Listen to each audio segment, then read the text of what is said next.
বর্দান মার্কেটের লকার কাণ্ডে তদন্ত করালো হাওড়ার বাঁকড়া পর্যন্ত। আয়কর বিভাগের আধিকারিকরা শনিবার বাঁকড়ায় বি জামান ফ্যান্সি মার্কেটে তল্লাশি চালাচ্ছে।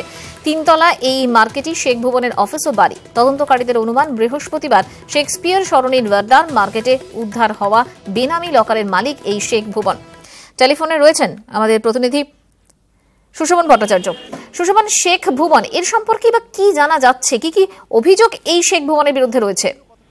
এবং মূলত এই শেখ ভুবন ইনি একজন ব্যবসায়ী এবং বাঁকড়ার একটি শপিং মল রয়েছে, যে শপিং মলটা পুরোপুরি তার নামে এবং সে মালিক।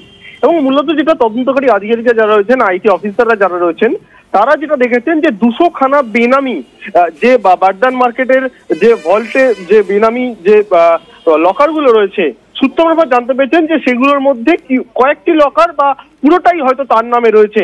এই তদন্ত স্বার্থে কিন্তু তারা আজকে তার বাড়িতে গেছিল এবং মূলত যে শপিং মল, সেই শপিং মলের ওপরেই কিন্তু শেখ ভুবন থাকেন।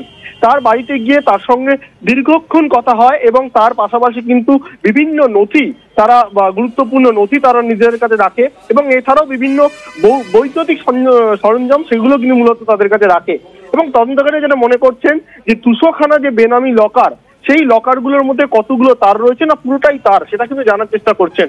যদিও আশপাশের লোক বা তার বাড়ির লোকরা যেটা জানাচ্ছেন যে এই শেখ ভুবন আজকে ছিলেন না, তিনি বাইরে রয়েছেন। মূলত তার বাড়ির লোকের সঙ্গে কিন্তু সকাল 9টা থেকে দুপুর 3টে অবধি কথা বলেছে তদন্তকারী আধিকারিকরা এবং বেশ কিছু জিনিসপত্র তারা সেখান থেকে নিয়ে গেছেন। ধন্যবাদ সুশোভন।